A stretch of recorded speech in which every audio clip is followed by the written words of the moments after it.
నమస్కారం. ప్రైమ్ 9కు స్వాగతం. పాకిస్తాన్లో భిక్షగాడి వేషంలో తిరుగుతూ శత్రుదేశ రహస్యాలు రాబట్టిన సీక్రెట్ ఏజెంట్, స్వర్ణ దేవాలయంలోకి రిక్షావాలాగా వెళ్లి ఉగ్రవాదుల గుండెల్లో నిద్రపోయిన రియల్ హీరో, భారత చాణక్యుడు అజిత్ దోవల్ ఎదుర్కొన్న ఆ సంచలన సవాళ్లేంటి? దోవల్ వ్యూహాల వెనుక దాగున్న నిజాలేంటి? మీకు తెలుసుకోవాలనుందా? థ్రిల్లింగ్ ఆపరేషన్లతో సాగే ఈ స్టోరీ పూర్తిగా మీకోసమే.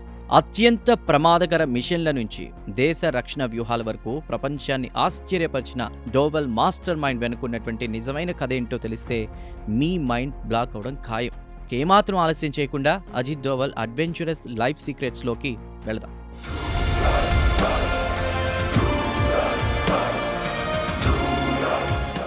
భారత జాతీయ భద్రతా సలహాదారుగా దేశ రక్షణ వ్యూహ రచనలో తిరుగులేని ఆధిపత్యాన్ని చెలాయిస్తూ ఆధునిక భారత చాణక్యుడిగా పేరుగాంచిన అజిత్ దోవల్ జీవన ప్రయాణం ఒక ఉత్కంఠభరితమైన స్పై థ్రిల్లర్ సినిమాలాగా సాగుతుంది. 1945 జనవరి 20న ఉత్తరాఖండ్లోని పౌరీ గడ్వాల్ ప్రాంతంలో ఆర్మీ మేజర్ జిఎన్ డోవల్ ఇంట్లో ఆయన జన్మించారు. తల్లి ఉత్తరప్రదేశ్ మాజీ ముఖ్యమంత్రి హెచ్ఎన్ బహుగుణకు మేనకోడలు. తండ్రి భారత సైన్యంలో పనిచేస్తూ ఉండడంతో అజిత్ డోవల్ పాఠశాల విద్య రాజస్థాన్లోని అజ్మీర్లో ఉన్నటువంటి ఇండియన్ మిలిటరీ బోర్డింగ్ స్కూల్లో సాగింది.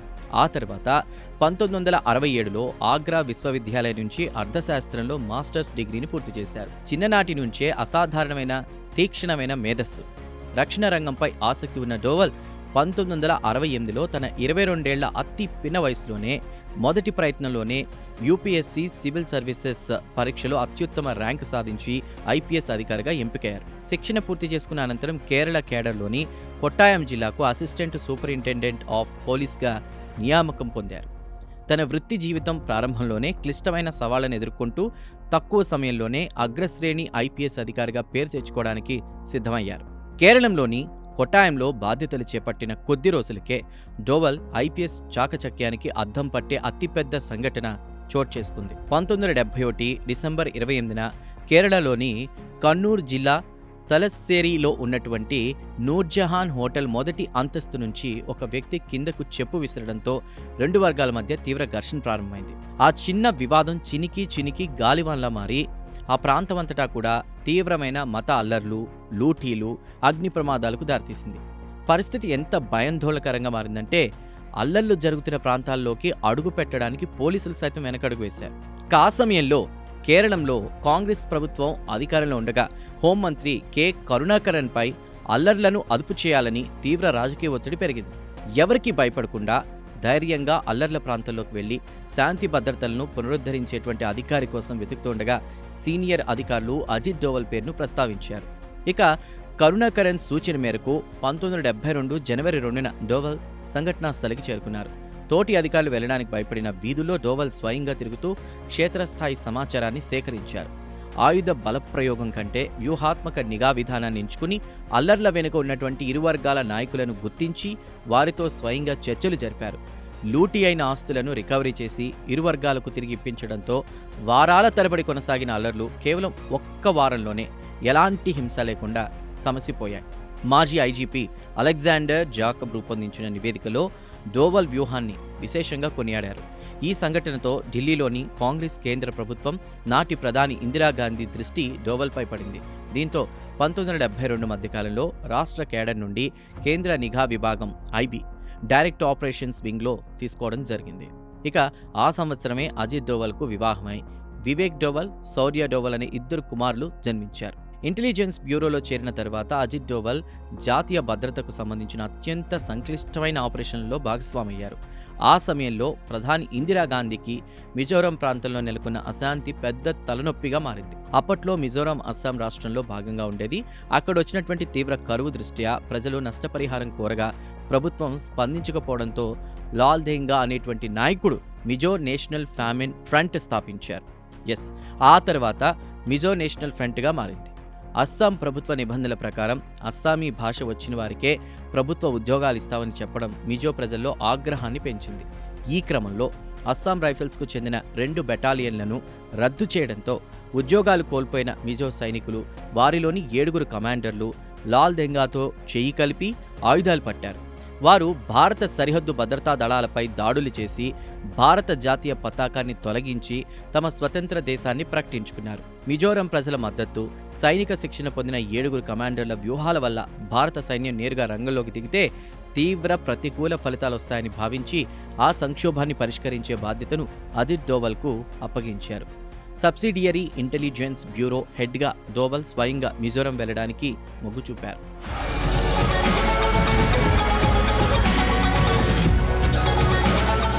మిజోరంలో అడుగు పెట్టిన వారంలోపే అజిత్ డోవల్ అక్కడి పరిస్థితులపై పట్టు సాధించారు.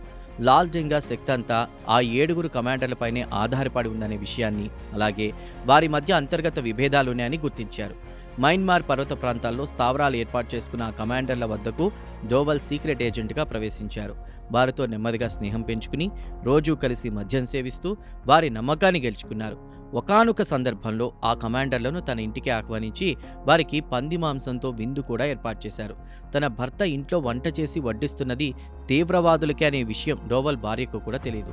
డోవల్ 1972 నుండి 1974 వరకు నిరంతరం వారితో చర్చలు జరిపి భారత్లో విలీనమైతే ప్రత్యేక రాష్ట్ర హోదా, మంత్రి పదవులు లభిస్తాయని, లేదంటే భారత సైనిక చర్యలో నాశనం అవుతారని నచ్చజెప్పారు. దీంతో ఆ 7లో 6 కమాండర్లు తిరుగుబాటు బాట వీడి భారత ప్రభుత్వంతో చేతులు కలిపారు. పర్యవసానంగా లాల్ డెంగా బలహీనపడి శాంతి చర్చలకు దిగిరాక తప్పలేదు.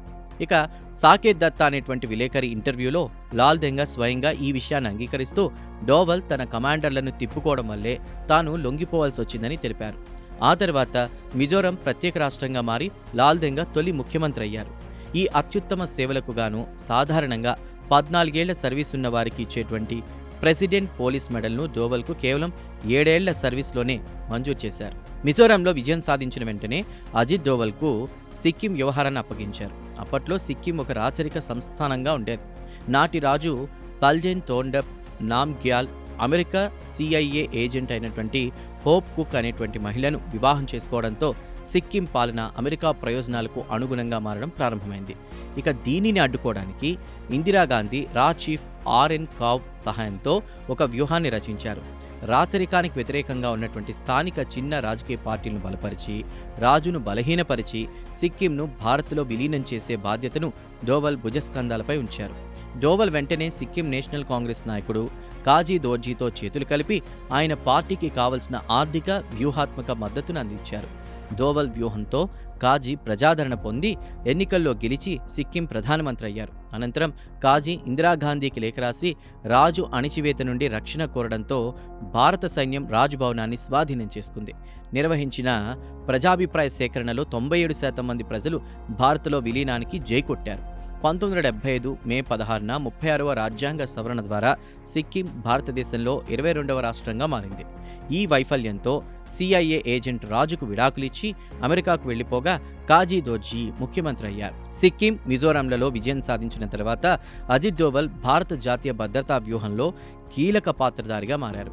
భారతదేశం అణు పరీక్షలు నిర్వహించిన కాలంలో పాకిస్తాన్ కూడా ఫ్రాన్స్, చైనా, ఉత్తర కొరియాల సాయంతో అణుబాంబు తయారీకి శ్రీకారం చుట్టింది.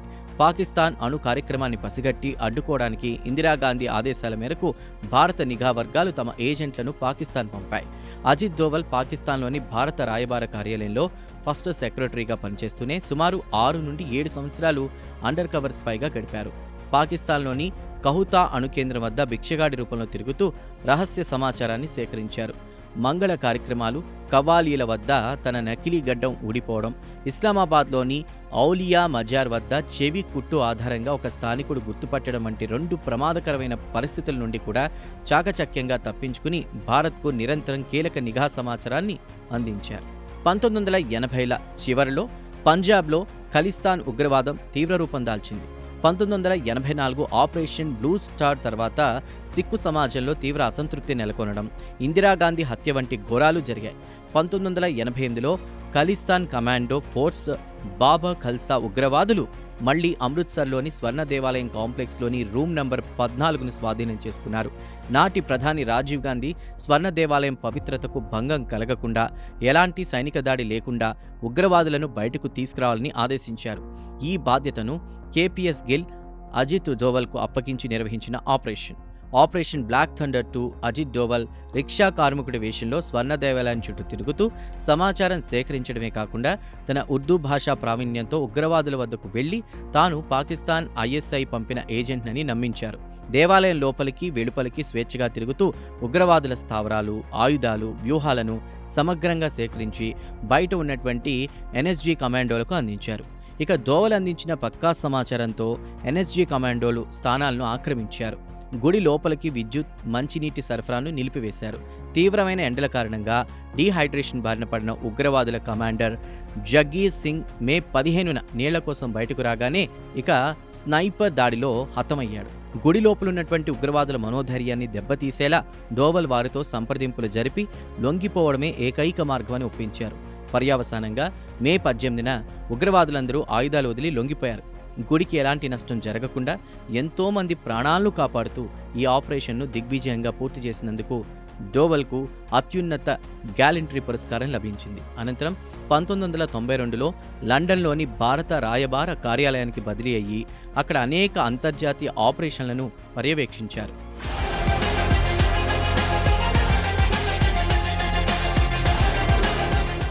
1999 డిసెంబర్ 24న కాట్మాండ్ నుండి ఢిల్లీ వస్తున్న ఇండియన్ ఎయిర్లైన్స్ విమానం IC-814ను హర్కత్ ఉల్ ముజాహుద్దీన్కు చెందినటువంటి 5 పాకిస్తానీ ఉగ్రవాదులు హైజాక్ చేశారు. విమానాన్ని అమృత్సర్, లాహోర్, దుబాయ్ మీదుగా ఆఫ్ఘనిస్తాన్లోని కాందహార్కు తరలించారు. ప్రయాణికుల ప్రాణాలను కాపాడేందుకు నాటి బీజేపీ ప్రభుత్వం చర్చలు జరిపేందుకు పంపిన 7 సభ్యుల బృందానికి ప్రధాన సంప్రదింపుల కర్తగా అజిత్ డోవల్ను ఎంపిక చేసింది. డోవల్కు గతంలో 15కు పైగా విమానాల హైజాక్ కేసులను పరిష్కరించిన అనుభవం ఉంది. కాందహార్లో తాలిబాన్ల ఒత్తిడి, ప్రయాణికుల కుటుంబాల ఆందోళనల మధ్య డోవల్ అత్యంత సహనంతో చర్చలు జరిపారు. ఉగ్రవాదులు తొలుత కోరిన 36 మంది తీవ్రవాదుల విడుదల, $200 మిలియన్ డిమాండ్ను తిరస్కరించి చర్చల ద్వారా కేవలం 3 ఉగ్రవాదుల విడుదలకు వారిని అంగీకరింపజేసి ప్రయాణికులను సురక్షితంగా తీసుకొచ్చారు. ఈ ఘటన తర్వాత దేశంలో ఇంటెలిజెన్స్ సమన్వయం కోసం multi agency centre, joint task force on intelligence వ్యవస్థను స్థాపించడంలో డోవల్ కీలక పాత్ర పోషించారు. రాజకీయ వర్గాల్లో అజిత్ డోవల్ ప్రయాణం అనేక వివాదాలు, వ్యూహాత్మక మలుపులతో నిండుంది. అటల్ బిహారీ వాజ్పేయి ప్రభుత్వంలో నాటి హోంమంత్రి ఎల్కే అద్వానీకి డోవల్ అత్యంత ఆప్తుడిగా మారారు. అయితే కాశ్మీర్ రాజకీయాల్లో షేక్ అబ్దుల్లా నేషనల్ కాన్ఫరెన్స్కు ప్రత్యామ్నాయంగా ముఫ్తీ మొహమ్మద్ సయీద్ను ప్రోత్సహించి పీపుల్స్ డెమోక్రటిక్ పార్టీ ఆవిర్భావానికి డోవల్ మాస్టర్ మైండ్గా వ్యవహరించారనే ఆరోపణలున్నాయి. ఇది నాటి కాంగ్రెస్ పార్టీకి తీవ్ర ఆగ్రహం కలిగించింది. 2004లో కాంగ్రెస్ అధికారంలోకి వచ్చిన తర్వాత ఐబీ డైరెక్టర్గా డోవల్ పదవీ కాలాన్ని 2 ఏళ్ల నుంచి కేవలం 8 నెలలకు తగ్గించింది. ఇక 2005లో డోవల్ నరేంద్ర మోదీ ఆహ్వానం మేరకు గుజరాత్లో రక్షా శక్తి యూనివర్సిటీ బోర్డులో చేరారు. అదే సమయంలో ఆర్ఎస్ఎస్ నాయకుడు ఏక్నాథ్ రానడే స్థాపించినటువంటి వివేకానంద కేంద్రం సహాయంతో వివేకానంద ఇంటర్నేషనల్ ఫౌండేషన్ అనే థింక్ ట్యాంక్ను స్థాపించి జాతీయ భద్రతపై పరిశోధనలు ప్రారంభించారు. 2005లో పదవీ విరమణ పొందినప్పటికీ అజిత్ డోవల్ తన వ్యక్తిగత సామర్థ్యంతో most wanted underworld don Dawood ఇబ్రహీంను అంతం చేయడానికి ఒక రహస్య ఆపరేషన్ చేపట్టారు. దావుద్ కుమార్తె మహరుఖ్ పాకిస్తాన్ మాజీ క్రికెటర్ జావేద్ మియాందాద్ కుమారుడు జునైద్ల పెళ్లి రిసెప్షన్లో దుబాయ్లోని గ్రాండ్ హయత్ హోటల్లో జరుగుతున్నటువంటి సమాచారం అందుకున్నటువంటి డోవల్ దావూద్ ప్రత్యర్థి చోటా రాజన్తో చేతులు కలిపారు.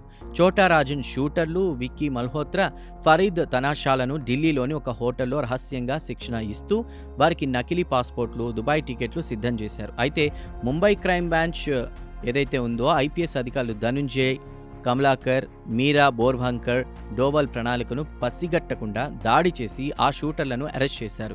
ఇక అధికారులతో డోవల్ తీవ్రంగా వాదించినప్పటికీ ఆయనకు అప్పటి అధికారిక పదవి లేకపోవడంతో ఆపరేషన్ విఫలమై దావూద్ తప్పించుకున్నాడు. విమర్శకులు డోవల్ కేవలం పేరు ప్రఖ్యాతుల కోసమే ఈ విఫల యత్నం చేశారని విమర్శించారు. 2011లో వివేకానంద ఇంటర్నేషనల్ ఫౌండేషన్ ప్రచురించిన విదేశీ బ్యాంకులు నల్లధనం నివేదిక దేశంలోనే ఒక తీవ్ర సంచలనం సృష్టించింది.